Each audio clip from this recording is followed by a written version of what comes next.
العالمين الرحمن الرحيم مالك يوم الدين إياك نعبد وإياك نستعين اهدنا الصراط المستقيم صراط الذين أنعمت عليهم غير المغضوب عليهم ولا الضالين آمين. نوينا بقراءة دلائل الخيرات على ما نواه ونوى أسلافنا وأجدادنا ورجالنا وشيوخنا وعلى ما نوى الحبيب زيد بن إبراهيم بن سمين والحبيب عمر بن محمد بن حفيظ والحبيب عمر بن حامد الجيلاني أن الله يدخل نيتنا في نيتهم وعملنا في عملهم وعلى هذه النية كل نية صالحة جامعة بخيرة الدنيا والآخرة بسر الفاتحة.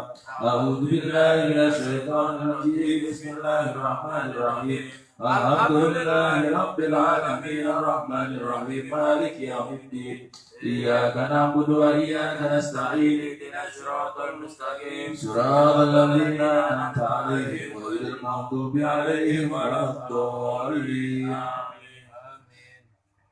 الحمد لله رب العالمين اللهم صل وسلم على سيدنا محمد مفتاح باب رحمة الله عدد ما في علم الله صلاة وسلاما دائمين بدوام ملك الله وعلى آله وصحبه وسلم. اللهم إنا نسألك ونتوجه إليك بحبيبك المصطفى سيدنا محمد صلى الله عليه وسلم ونسألك بأسمائك الحسنى ونسألك بأسماء حبيبك سيدنا محمد صلى الله عليه وسلم ونسألك بالصلاة على النبي صلى الله عليه وسلم في دلائل الخيرات ونسألك ونتوسل بأوليائك.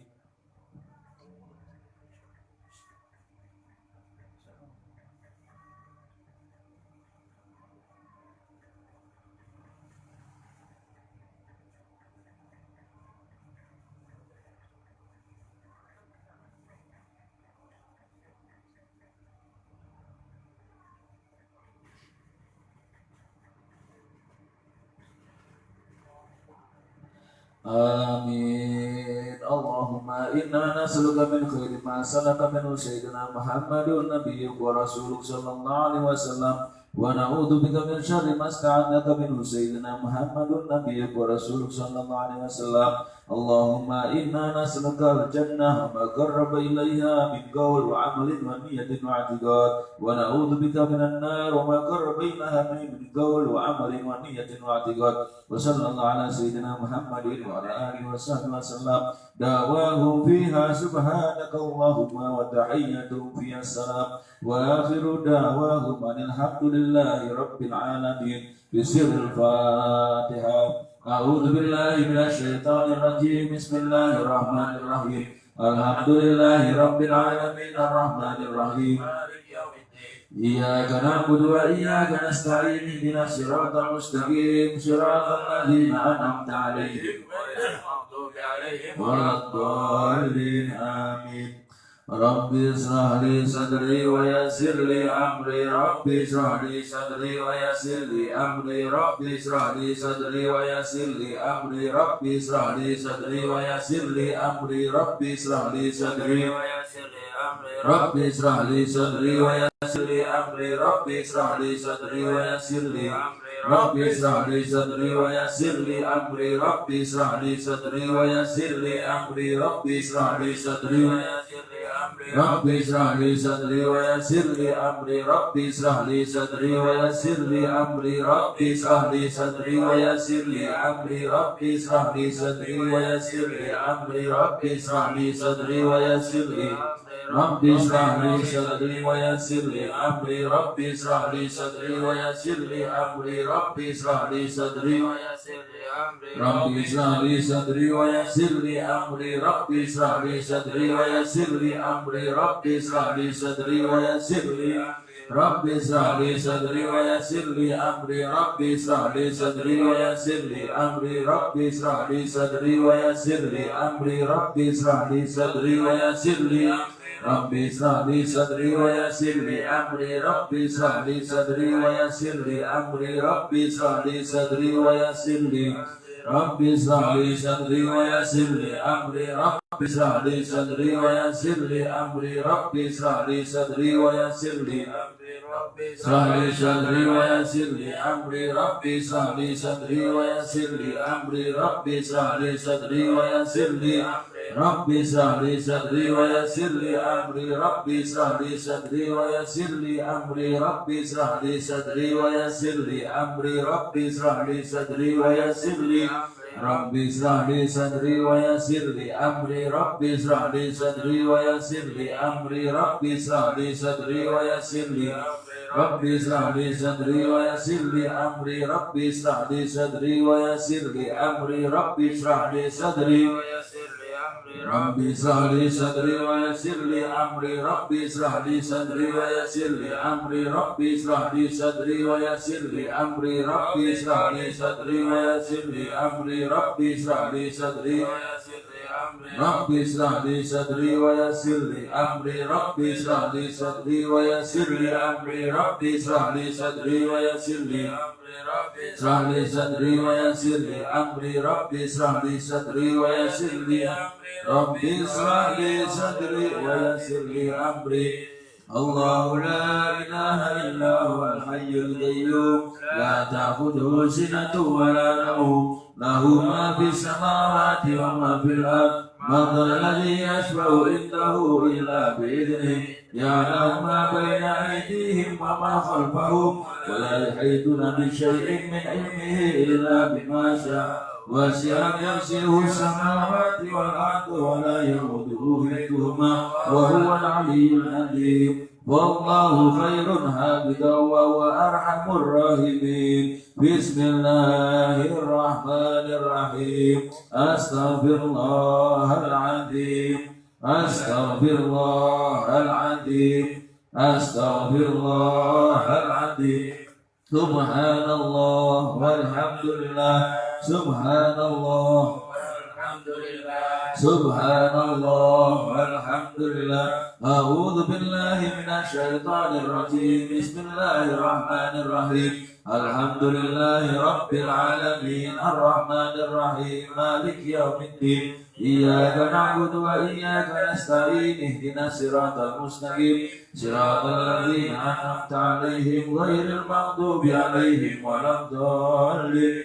آمين أعوذ بالله من الشيطان الرجيم بسم الله الرحمن الرحيم قل هو الله أحد الله الصمد لم يلد ولم يولد ولم يكن له كفوا أحد أعوذ بالله من الشيطان الرجيم بسم الله الرحمن الرحيم قل هو الله أحد الله الصمد لم يلد ولم يولد ولم يكن له كفوا أحد أعوذ بالله من الشيطان الرجيم بسم الله الرحمن الرحيم قل هو الله أحد الله الصمد لم يلد ولم يولد كفوا أحد بسم الله الرحمن الرحيم قل أعوذ برب الفلق من شر ما خلق ومن شر غاسق إذا وقب ومن شر النفاثات في العقد ومن شر حاسد إذا حسد بسم الله الرحمن الرحيم قل أعوذ برب الناس ملك الناس إله الناس من شر الوسواس الخناس الذي يوسوس في صدور الناس من الجنة والناس بسم الله الرحمن الرحيم ولله الأسماء الحسنى فادعوه بها نسألك يا من هو الله الذي لا إله إلا هو الرحمن جل جلاله الرحيم جل جلاله الملك جل جلاله القدوس جل جلاله السلام جل جلاله المؤمن جل جلاله المهيمن جل جلاله العزيز جل جلاله الجبار جل جلاله المتكبر جل جلاله الخالق جل جلاله البارئ جل جلاله المصور جل جلاله الغفار جل جلاله القهار جل جلاله الوهاب جل جلاله الرزاق جل جلاله الفتاح جل جلاله العليم جل جلاله القابض جل جلاله الباسط جل جلاله الخافض جل جلاله الرافع جل جلاله المؤيس جل جلاله المذل جل جلاله السميع جل جلاله البصير جل جلاله الحكم جل جلاله العدل جل جلاله اللطيف جل جلاله الخبير جل جلاله الحليم جل جلاله العظيم جل جلاله الغفور جل جلاله الشكور جل جلاله العلي جل جلاله الكبير جل جلاله الحفيظ جل جلاله المجيد جل جلاله الحسيب جل جلاله الجليل جل جلاله الكريم جل جلاله الرقيب جل جلاله المجيب جل جلاله الواسع جل جلاله الحكيم جل جلاله الودود جل جلاله المجيد جل جلاله الباعث جل جلاله الشهيد جل جلاله الحق جل جلاله الوكيل جل جلاله القوي جل جلاله المتين جل جلاله الولي جل جلاله الحميد جل جلاله المحصي جل جلاله المبدئ جل جلاله المعيد جل جلاله المحيي جل جلاله المميت جل جلاله الحي جل جلاله القيوم جل جلاله الواجد جل جلاله الماجد جل جلاله الواحد جل جلاله الأحد جل جلاله الصمد جل جلاله القادر جل جلاله المقتدر جل جلاله المقدم جل جلاله المؤخر جل جلاله الأول جل جلاله الآخر جل جلاله الظاهر جل جلاله الباطن جل جلاله الوالي جل جلاله المتعالي جل جلاله البر جل جلاله التواب جل جلاله المنتقم جل جلاله العفو الرؤوف جل جلاله مالك الملك جل جلاله ذو الجلال والإكرام جل جلاله المقسط جل جلاله الجامع جل جلاله الغني جل جلاله المغني جل جلاله المعطي جل جلاله المانع جل جلاله الضار جل جلاله النافع جل جلاله النور جل جلاله الهادي جل جلاله البديع جل جلاله الباقي جل جلاله الوارث جل جلاله الرشيد جل جلاله الصبور جل جلاله الذي لم يلد ولم يولد ولم يكن له كفوا احد ليس كمثله شيء وهو السميع البصير بسم الله الرحمن الرحيم أسماء النبي صلى الله عليه وسلم اللهم صل وسلم وبارك على من اسمه سيدنا محمد سيدنا أحمد سيدنا حامد سيدنا محمود سيدنا أحيد سيدنا وحيد سيدنا ماهي سيدنا حاسب سيدنا عاقب صلى الله عليه وسلم اللهم صل وسلم وبارك على من اسمه سيدنا طه سيدنا ياسين سيدنا طاهر سيدنا مطهر سيدنا طيب سيدنا سيد سيدنا رسول سيدنا نبي سيدنا رسول الرحمة صلى الله عليه وسلم اللهم صل وسلم وبارك على من اسمه سيدنا نبي سيدنا جامع سيدنا مكتفي سيدنا مكفي سيدنا رسول الملاهي سيدنا رسول الروحة سيدنا كامل سيدنا إكليم سيدنا مدثر صلى الله عليه وسلم اللهم صل وسلم وبارك على من اسمه سيدنا مسمر سيدنا عبد الله سيدنا حبيب الله سيدنا نجي الله سيدنا كريم الله سيدنا خاتم الأنبياء سيدنا خاتم الرسل سيدنا محيي صلى الله عليه وسلم اللهم صل وسلم وبارك على من اسمه سيدنا منجي سيدنا مذكر سيدنا ناصر سيدنا منصور سيدنا نبي الرحمة سيدنا نبي التوبة سيدنا حريص عليكم سيدنا معلوم سيدنا شهير صلى الله عليه وسلم اللهم صل وسلم وبارك على من اسمه سيدنا شاهد سيدنا شهيد سيدنا مسعود سيدنا بشير سيدنا مبشر سيدنا نذير سيدنا منذر سيدنا نور سيدنا سراج صلى الله عليه وسلم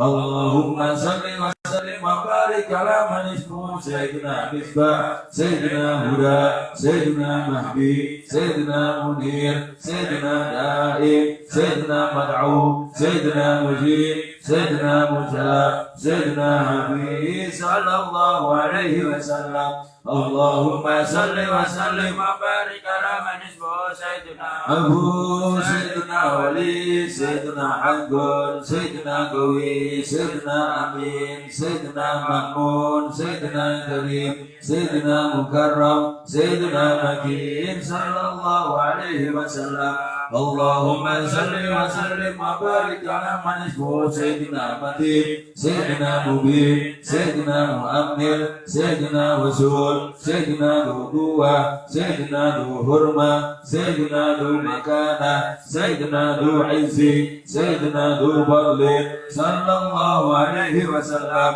اللهم صل وسلم وبارك على من اسمه سيدنا مطاع سيدنا مطيع سيدنا قدم الشرك سيدنا رحمة سيدنا بشرى سيدنا غوث سيدنا غيث سيدنا الياس سيدنا نعمة الله صلى الله عليه وسلم اللهم صل وسلم وبارك على من اسمه سيدنا هدية الله سيدنا عروة الوثقى سيدنا صراط الله سيدنا صراط مستقيم سيدنا ذكر الله سيدنا سيف الله سيدنا حزب الله سيدنا نجم الثاقب سيدنا مصطفى صلى الله عليه وسلم اللهم صل وسلم وبارك على من اسمه سيدنا مصطفى سيدنا منتقى سيدنا أمي سيدنا مختار سيدنا أجير سيدنا جنبر سيدنا أبو القاسم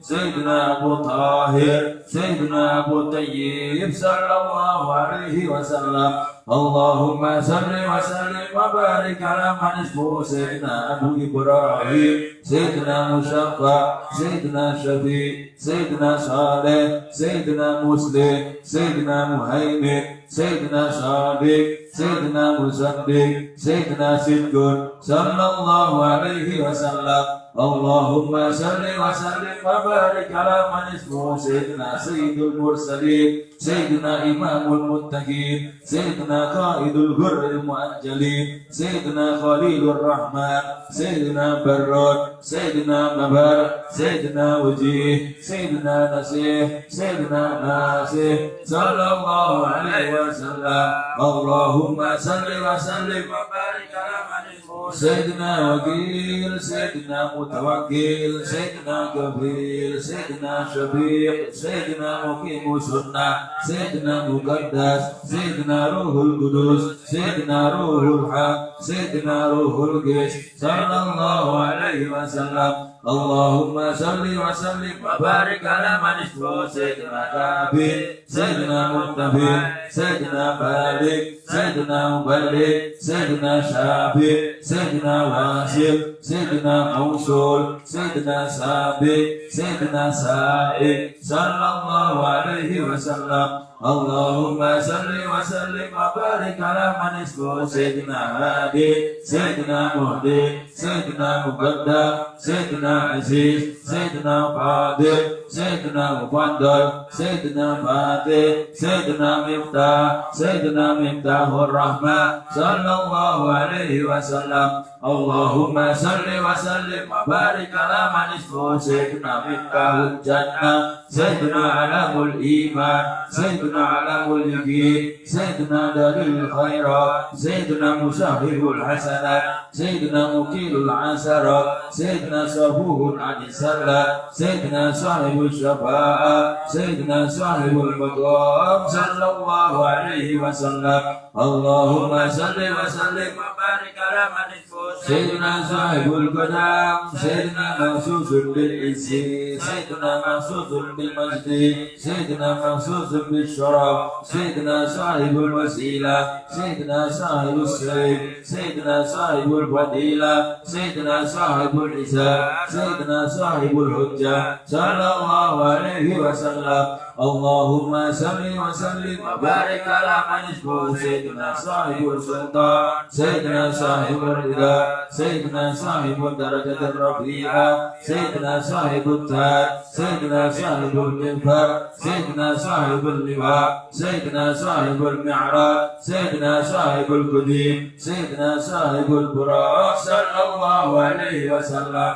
اللهم صل وسلم وبارك على من اسمه سيدنا صاحب الخاتم سيدنا صاحب العلامة سيدنا صاحب البرهان سيدنا صاحب البيان سيدنا فصيح اللسان سيدنا مطهر الجنان سيدنا رؤوف الرحيم سيدنا أذون الخير سيدنا شهيد الإسلام صلى الله عليه وسلم اللهم صل وسلم وبارك على من اسمه سيدنا سيد الكونين سيدنا عين الملك سيدنا عين البر سيدنا سعد الله سيدنا سعد الحرم سيدنا خطيب الأمم سيدنا علام الهدى سيدنا ناشف الكرب سيدنا رافع الرتاب سيدنا عز العرب سيدنا صاحب الفراغ صلى الله عليه وعلى آله اللهم يا ربي بجاه نبيك المصطفى ورسولك المرتضى طهر قلوبنا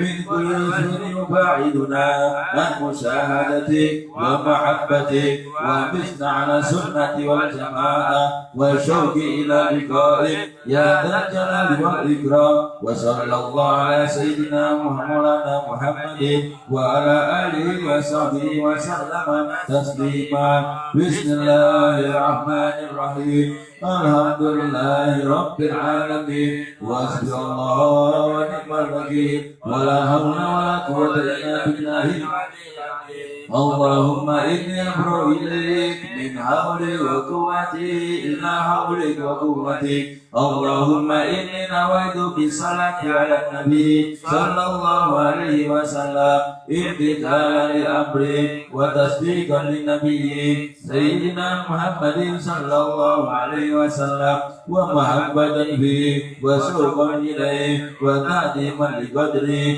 ولكون أهلا لذلك وتقبلها مني بفضلك وإحسانك وأجل حجاب الغفرة عن قلبي واجعلني من عبادك الصالحين اللهم زد شرفا على شرف الذي أوليت وعزا على عزه الذي أعطيت ونورا على نوره الذي منه خلقت وأري مقامه في مقامة المرسلين ودرجته في درجة النبيين وأسألك رضاك ورضاه يا رب العالمين مع العافية دائما والموت على الكتاب والسنة والجماعة وكلمة الشهادة على تحقيقها من غير تبديل ولا تغيير واغفر لي ما ارتكبت بمنك وفضلك وجودك وكرمك يا أكرم الأكرمين وصلى الله على سيدنا محمد وآله وصحبه وسلم والحمد لله رب العالمين.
Bismillahirrahmanirrahim. Allahumma salli ala badri tamam. Allahumma salli ala nuril dhalam. Allahumma salli ala miftahil dari salam. Allahumma salli ala syafi'i jamil anam. اللهم صل على بدر التمام اللهم صل على نور الظلام اللهم صل على دار السلام اللهم صل على شفيع في جميع الأنام اللهم صل على بدر التمام اللهم صل على نور الظلام اللهم صل على مفتاح دار السلام اللهم صل على شفيع في جميع الأنام اللهم صل على بدر التمام اللهم صل على نور الظلام اللهم صل على مفتاح دار السلام اللهم صل على شفيع في جميع الأنام اللهم صل على بدر التمام اللهم صل على نور الظلام اللهم صل على مفتاح دار السلام اللهم صل على شفيع اللهم صل على بدر التمام اللهم صل على نور الظلام اللهم صل على مفتاح دار السلام اللهم صل على شفيع في جميع الأنام اللهم صل على بدر التمام اللهم صل على نور الظلام اللهم صل على مفتاح دار السلام اللهم صل على شفيع في جميع الأنام اللهم صل على بدر التمام اللهم صل على نور الظلام اللهم صل على مفتاح دار السلام اللهم صل على شفيع في جميع الأنام اللهم صل على بدر التمام اللهم صل على نور الظلام اللهم صل على مفتاح دار السلام اللهم صل على شفيع اللهم صل على بدر التمام اللهم صل على نور الظلام اللهم صل على مفتاح دار السلام اللهم صل على شفيع في جميع الأنام اللهم صل على بدر التمام اللهم صل على نور الظلام اللهم صل على مفتاح دار السلام اللهم صل على شفيع في جميع الأنام اللهم صل على بدر التمام اللهم صل على نور الظلام اللهم صل على مفتاح دار السلام اللهم صل على شفيع في جميع الأنام اللهم صل على بدر التمام اللهم صل على نور الظلام اللهم صل على مفتاح دار السلام اللهم صل على شفيع في جميع الأنام اللهم صل على بدر التمام اللهم صل على نور الظلام اللهم صل على مفتاح دار السلام اللهم صل على شفيع في جميع الأنام اللهم صل على بدر التمام اللهم صل على نور الظلام صل على مفتاح دار السلام اللهم صل على شفيع في جميع الأنام يا رحمة الله إني خائف واجل يا نعمة الله إني مفلس عاني وليس لي عمل ألقى العليم به سوى محبتك العظمى وإيماني فكن أماني من شر الحياة ومن شر الممات ومن إحراق جسماني وكن غناي الذي ما بعده فنشر وكن فكاكي من أغلال إسياني تحية الصمد المولى ورحمته ما غنت الورق في أوراق أغصاني عليك يا أروة ويا سنة الأوفى ومن مدهوره وريحاني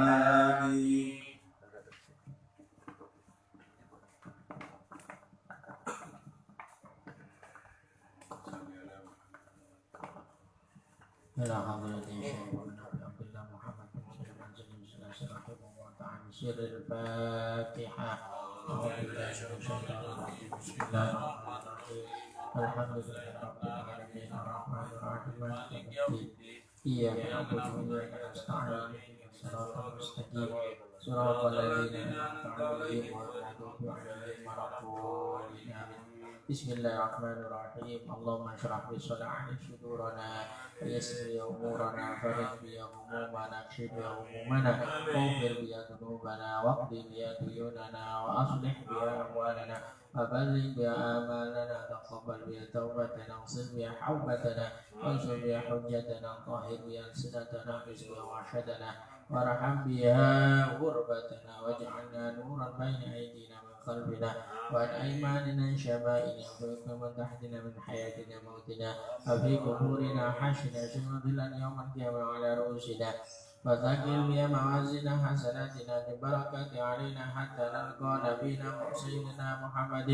صلى الله عليه وسلم ونحن آمنون مطمئنون فرحون مستبشرون ولا نفرق بيننا وبين أحد كما نقرنا بين اليوم الكريم مع الذين أنعمت عليهم من النبيين الصديقين الشهداء والصالحين وحسن أولئك رفيقا اللهم إنا آمنا به صلى الله عليه وسلم ولم نره فمتعنا اللهم بالدارين برؤيته وثبت قلوبنا على محبته واستعملنا على سنته وتوفنا على ملته وانشرنا في زمرة الناجية وعزم المفلحين وانفعنا بمن طوت عليه قلوبنا بمحبته صلى الله عليه وسلم لا جد ولا مال ولا بنين وأوردنا حوض ناس مسكين بكأسنا ومسنا علينا زيارة حرامك حرامي من قبل أن تميتنا وأتم علينا لقوم حرم خرم صلى الله عليه وسلم إلى أن نتوفى اللهم إنا نستغفر إليك وأوجيش فإن نسم عليك وأعظم المقسم بحق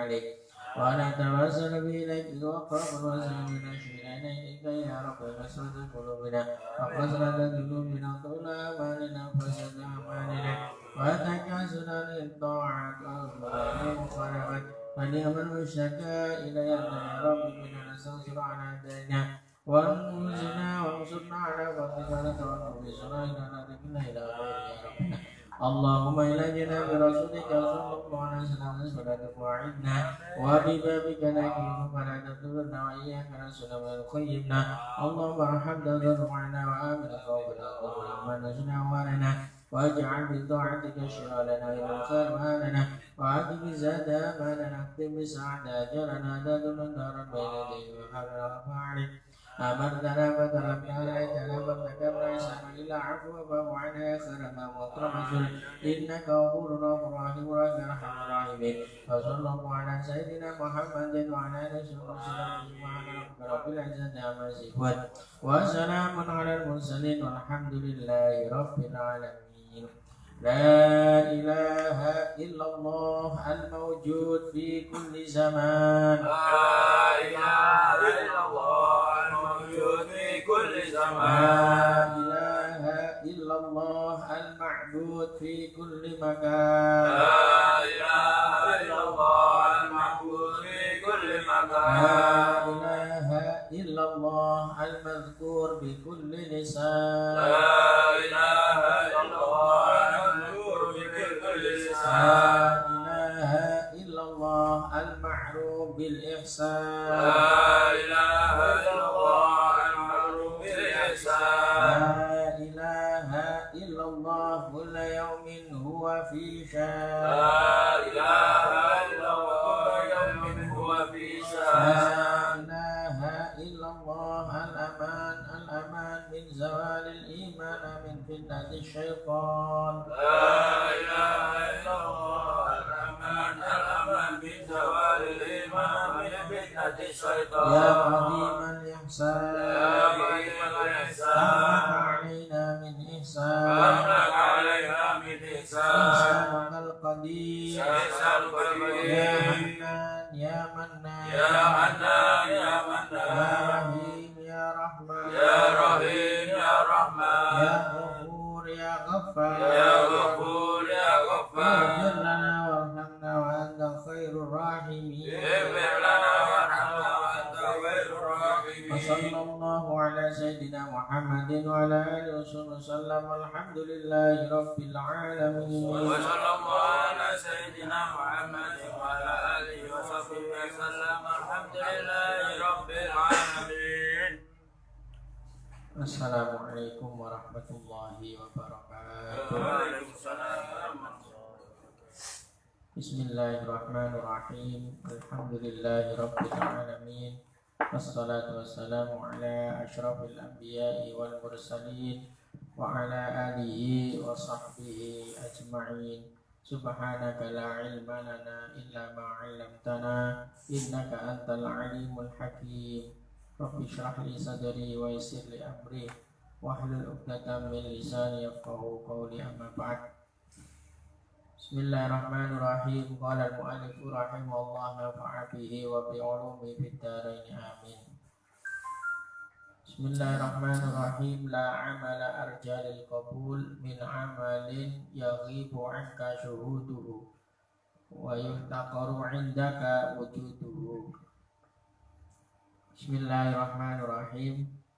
Syekh Ibnu Atha As-Sakandari berkata, la amala arjalil qabul min amalin yaghibu anka syuhuduhu. Tidak ada amal yang lebih berpeluang diterima daripada amal yang tidak engkau sadari.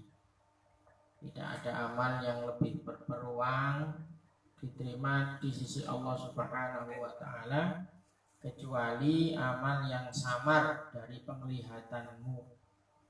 Karena bagaimanapun engkau tidak akan bisa beramal kecuali atas pertolongan Allah Subhanahu wa Ta'ala. Wa yuhtaqaru indaka wujuduhu, dan engkau pandang tak berarti, dan engkau tak akan berharap akan mendapatkan surga serta bisa bertakarrub kepada Allah dengan amal tersebut, karena engkau merasa masih sembrono dalam beramal. Suatu amal tak akan bisa selamat daripada riya, ujub dan sum'ah. Alhamdulillah, ini Ibnu Atha As-Sakandari memberi hikmah kepada kita semuanya bahwa kita ini tidak bisa meremehkan amal-amal, walaupun nurut kita ini amal-amal yang remeh. Makanya ada hadis Nabi Muhammad sallallahu alaihi wasallam, la tahtaqiranna minal ma'rufi syai'an. Janganlah meremehkan perbuatan baik walaupun itu remeh, walaupun itu sedikit, hanya sekedar hal yang kecil. Banyak cerita di dalam kalam-kalam atau kitab-kitab salaf ketika salah satunya ini adalah cerita tentang seorang pelacur yang dosa-dosanya diampuni oleh Allah dan diambil oleh Allah dalam keadaan husnul khotimah dengan perkara yang remeh. Dia memberi minum seekor anjing dengan sepatunya. Nah ini, maka dari itu kita tidak boleh meremehkan perbuatan-perbuatan walaupun itu hanya kecil. Karena amal besar ataupun amal kecil menurut manusia, ya, ini kalau dipandang oleh Allah, ini jarang orang itu amal besar ini bisa selamat daripada riya ataupun ujub atau sum'ah. Ini berarti apa? Banyak orang yang beramal, amalnya itu amal yang luar biasa, amal yang besar menurut dirinya, tapi di sisi Allah ini tidak dinilai besar. Karena apa? Ya di situ nilai keikhlasannya kurang. Jadi dia masih ada sifat-sifat ujub. Ya. Makanya sebentar lagi kita ini masuki bulan Ramadan. Ya. Bulan Ramadan ini adalah syahrul siyam, bulan untuk kewajiban seorang muslim atau muslimah ini puasa. Sedangkan puasa ini memang amalan yang menilai itu Allah secara langsung. Ya, karena orang puasa dan orang tidak puasa ini secara zahir ini ya sama. Secara zahir sama. Ketika ada orang puasa tapi kepingin mokel, ya, masa ada orang yang tahu. Ya. Maka dari itu dikatakan dalam hadis Nabi Muhammad SAW, man soma atau man qama ramadhana imanan wa ihtisaban ghufira lahu ma taqaddama min dzambi. Barang siapa yang berpuasa Ramadan dengan iman dan dengan sungguh-sungguh, maka Allah akan mengampuni dosa-dosanya. Nah ini, maka dari itu kita wajib untuk tahu ilmu tentang puasa dan adab-adabnya bagaimana biar puasa kita ini mempunyai nilai di sisi Allah Subhanahu wa Ta'ala.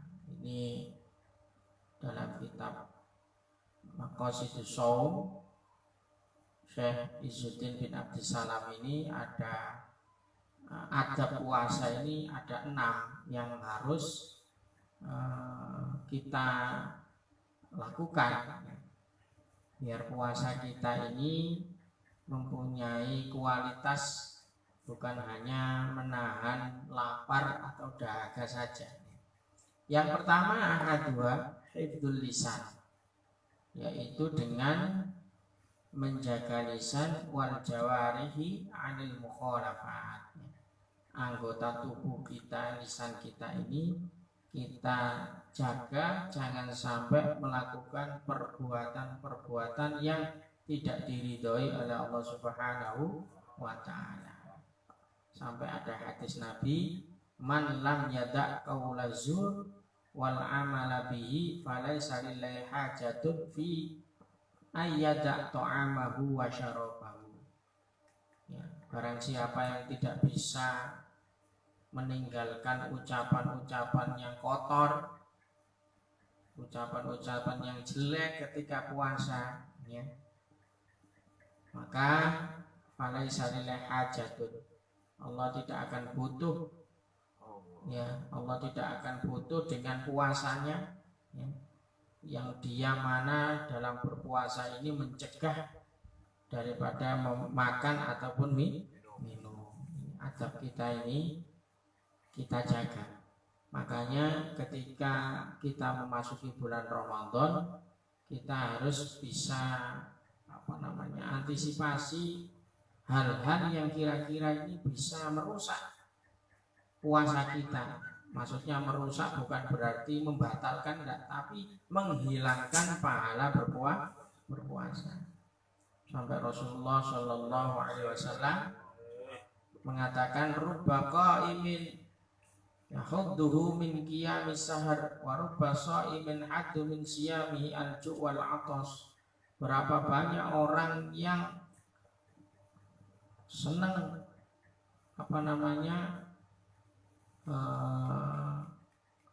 qiyamul lail, senang dengan melakukan sesuatu yang ibadah di malam hari, dan juga berapa banyak orang yang berpuasa di siang hari tapi dia hanya mendapatkan lapar dan dahaga, ya, haus dan dahaga. Ini kan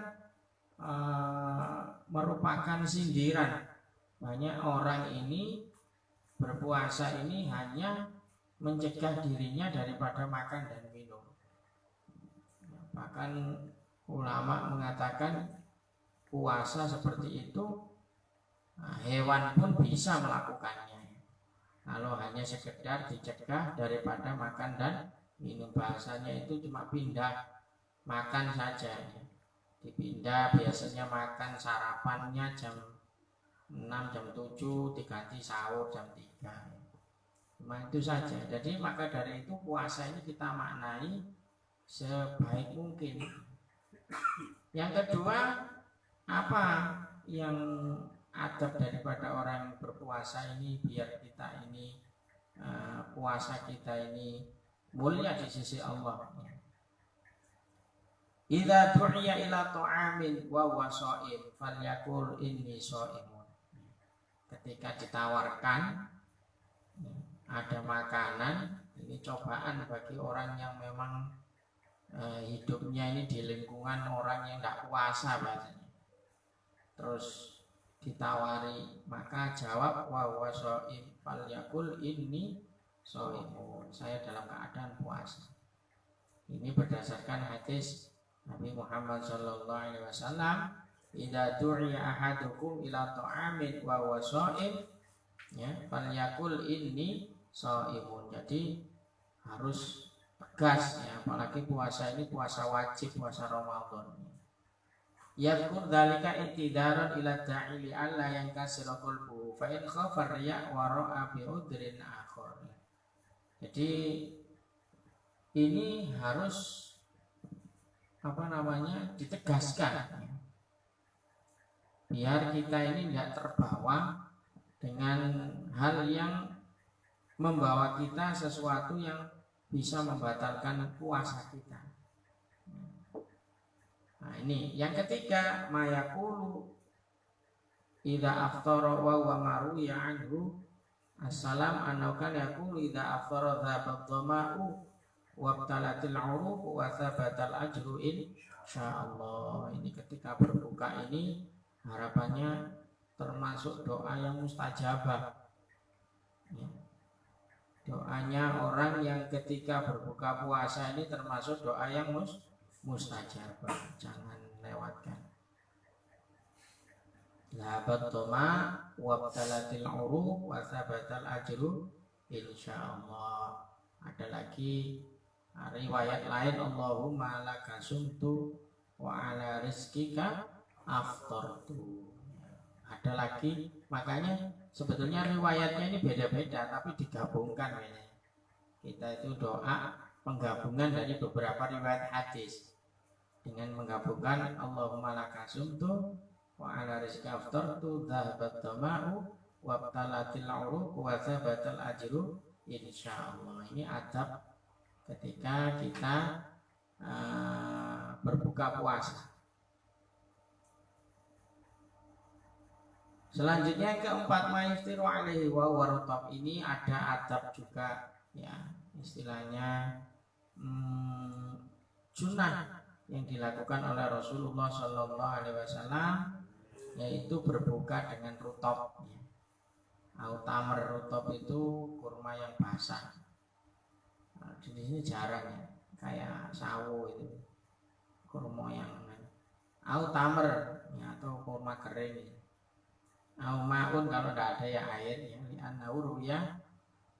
karena ada riwayat dari hadis Nabi Muhammad Sallallahu Alaihi Wasallam, karena yuftir qabla nusolli ala rutabat, wa iya lam yakun fatamarat, wa lam yakun hasawatin min ma. Urutannya ini dalam hadis ini. Kalau ada rutab pakai rutab, kalau tidak ada pakai tamar, terus kalau tidak ada ya pakai air. Kalau tidak ada lagi sak nemune ya. Waqala alaihi salam bidakan usul kafal yiftir ala tamar fa illam yajid fa alal ma fa innal ma at-tahur ya. Ini yang menjadikan air ini suci, artinya yang netral, yang bisa menetralisir ya. Ini adabnya, adabnya saja. Ada lagi disebutkan yang kelima dan keenam, takjil fitri wa ta'khirus sahur ya. Bukan berarti kita ini kalau mendahulukan berbuka itu karena gak kuat, itu enggak. Tapi memang ittiba, mengikuti Nabi Muhammad Sallallahu Alaihi Wasallam. Cepat-cepat kalau sudah maghrib, cepat-cepat untuk berbuka. Begitu juga sahur. Jangan sampai sahur jam 1 ya. Jam 2 sahur ya paling enggak jam 3 atau sudah mendekati waktu subuh ya. Ada jeda berapa untuk apa, biasanya kalau jadi ditandai dengan tarhim ya. Tapi tarhim itu masih boleh makan. Pamannya kalau kita ketiduran bangunnya pas tarhim ya apa ini, enggak apa-apa makan saja. Tarhim itu belum belum masuk subuh ya, bahasanya imsak ya. Imsak ini cuma menahan hati-hati itu karena sudah mendekati, tapi nggak apa-apa untuk minum untuk apa, nggak apa-apa ketika imsak itu. Baru kalau sudah adzan ya. Ada yang kaul aneh, ada yang pendapat Enggak apa-apa azan, pokoknya belum selesai azannya lagi sing keliru ya. Ya kalau sudah masuk subuh sudah azannya dawa lah tambah oleh sahur akeh. Ya, ini ngikuti Nabi Muhammad SAW. Tasaharu fa inna fis sahur barokah. Nah, bersahurlah karena dalam sahur ini ada keberkahan. Jadi ada hadis lagi, ahabbu ibadi ilayya ajaluhum fitrah. Jadi bukan berarti kita ini apa ya istilahnya susu aja untuk gak kuat enggak, karena ini kita ittiba. Sahur ini bukan, puasa ini bukan kuat-kuatan menurut hawa nafsu. Aku masih poso gak sahur kuat. Enggak seperti itu, enggak. Justru malah kesunahannya ini sahur ini. Karena apa ya, itu tadi mungkin pertama karena ittiba mengikuti Rasulullah, kedua juga untuk lebih semangatnya kita dalam melaksanakan ibadah-ibadah di bulan Ramadan. Jadi gak teman-teman luwe ini. Nah ini makanya puasa ini sebetulnya dulu itu diwajibkan oleh umat-umat sebelum umat Islam. Tapi orang Yahudi, Nasrani, orang Nasrani punya kebiasaan sendiri. Ini ada hadis Nabi, la yazaluddin dhahiran ma'ajalan nas al-fitrah. Jadi kalau kita mengikuti kanjeng Nabi Muhammad ya, ini mendahulukan berbuka. Karena apa? Li'anal yahud wan nasr yuakhirun. Ternyata orang Yahudi Nasrani itu dulu kalau puasa sering mengakhirkan. Nah ini makanya sampai Umar bin Ibnu Maimun karena ashabu Muhammad sallallahu alaihi wasallam ajalan nas iftaran wa abta'uhum sahuran. Ya. Apa namanya? Para sahabat Nabi ini ketika berbuka ini bersegera. Walaupun dengan kurma dengan apa bersegera. Wa abta'uhum sahur, tapi kalau dalam sahur diakhirkan. Ini sudah jelas itu apa namanya hikmahnya. Jadi sekali lagi di dalam bulan Ramadan insya Allah ini sudah kita terakhir ya. Mungkin kegiatan majelis ini kita ganti dengan kegiatan lain di bulan Ramadan. Insya Allah kita lanjutkan kajian kitab hikam ini setelah Idul Fitri atau setelah melaksanakan puasa Ramadan. Dan insya Allah kita juga di dalam bulan Ramadan ini bukan berarti majelis taklim libur, enggak. Justru malah kita lebih bersemangat untuk bisa mencari faedah di dalam bulan Ramadan. Jadi ke bulan yang mulia. Karena apa? Bulan Ramadan itu sangat mulia sekali. Diamnya saja itu dihitung dzikir, tidurnya saja dihitung ibadah. Ini apalagi kita melakukan kegiatan ibadah ya tambah double. Nah kalau bukan berarti naum soib ibadah terus turun rugi ya. Ya, artinya apa? Itu menunjukkan kemuliaan bulan Ramadan.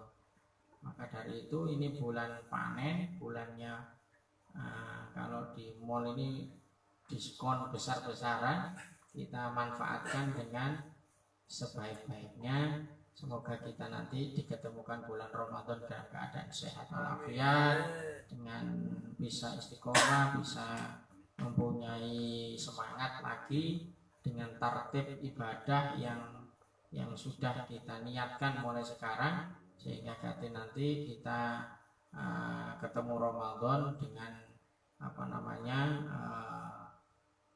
kesiapan yang sungguh-sungguh, dan semoga kita semuanya diberikan oleh Allah sehat walafiat. Amin ya rabbal alamin. Wal afu minkum. Wassalamualaikum warahmatullahi wabarakatuh. Ya Rabbana tarafna bi annana tarafna wa annana asrafna ala ladha asrafna fatub alaina taubatan sidqi kulli hawba wastur lana al-awrati wa amin rawati waghfir li walidina rabbi wa mauludina wal ahli wal ikhwani wa sa'iril khilani wa kulli dhi mahabba aw jiratin aw suhbah wal muslimina ajma' amin rabbi isma' fadlan wa judan manna la biktisabin minna bil mustafa rasuli anta bi kulli suri bil mustafa rasuli anta bi kulli suri salla wa sallam rabbi alaihi hatta rabbi wa alihi wa sahbihi adada tafsisuki walhamdulillahi bil bati wa tanai subhana rabbika rabbil izzati amma yasifun wa salamun alal mursalin walhamdulillahi rabbil alamin.